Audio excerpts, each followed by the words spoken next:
Two cars arriving at an uncontrolled intersection at the about same time.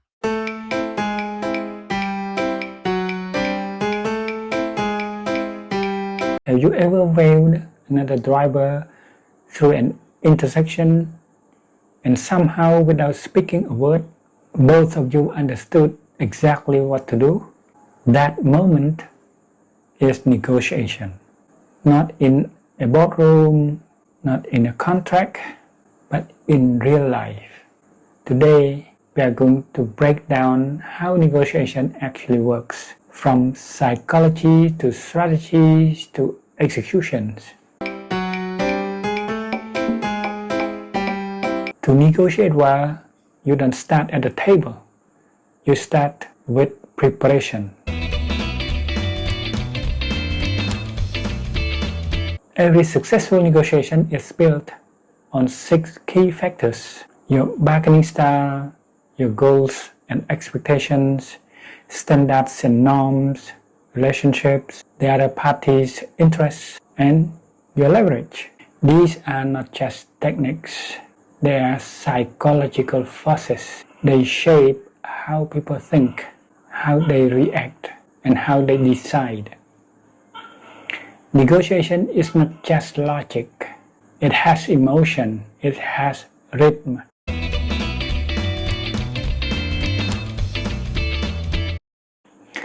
Negotiation follows a pattern like a dance. Let's go back to that intersection example. First, you slow down. That's preparation. Then you make eye contact. That's information exchange. Next, someone waves after you. That's proposing and concession. Finally, one car moves forward. That's commitment. 4 steps: preparation, information exchange, proposing and concession, closing and commitment. Simple in traffic, complex in business, but the structure is always there.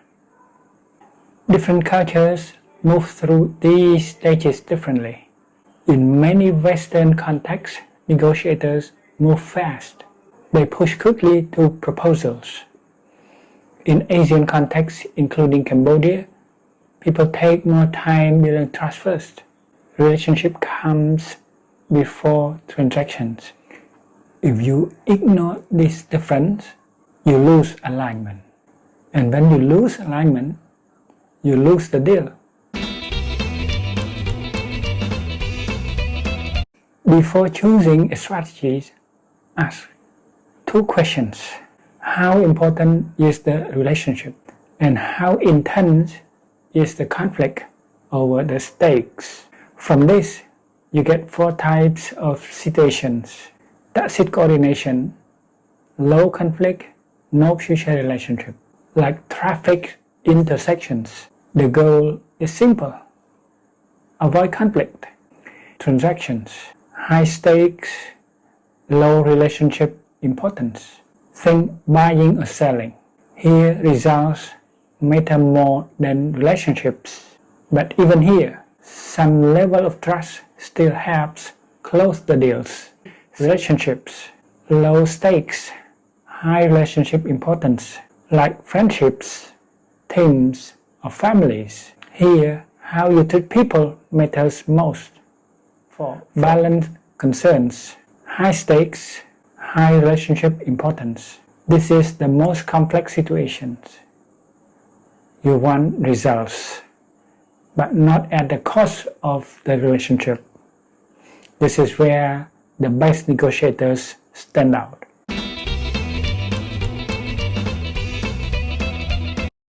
Different situations require different strategies. Sometimes you compete, sometimes you accommodate, sometimes you avoid.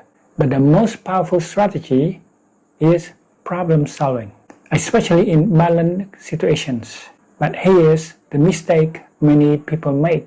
They compromise too early. They split the difference. before exploring better solutions. And in doing that, they leave values on the table.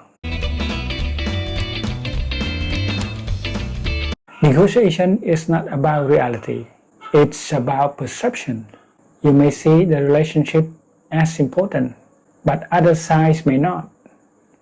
You may focus on long-term value, they may focus on short-term gain. If you don't understand their perspective, you are negotiating blind. Your job is not just to argue your position. Your job is to understand theirs, and when necessary, reshape it. Now, how you communicate matters just as much as what you say. First, decision. Do you negotiate yourself or use an agent? Agents can help, but they come with risks, fees, misaligned incentives, miscommunication. Sometimes they close deals faster. Sometimes they damage relationships. Second, decision. How do you communicate? Face-to-face is the richest. You see tones, body language, emotion, then video, then phones, then email. And here's the problem. The easier the method, the weaker the communication. Email is convenient, but it increases misunderstanding. Conflict escalates faster and decisions take longer. If you must use email, think before you click. Never send messages when emotional. Add small human touches. Even a simple greeting matters. And when negotiations get complex, switch channels. Call or meet, because relationships are not built through text.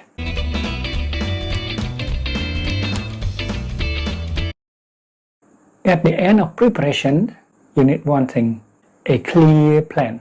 Your assumptions, your strategies, your questions. Because negotiation is not static, you test your assumptions in the information exchange stage, and then you adapt. The best negotiators don't just prepare, they learn in real time.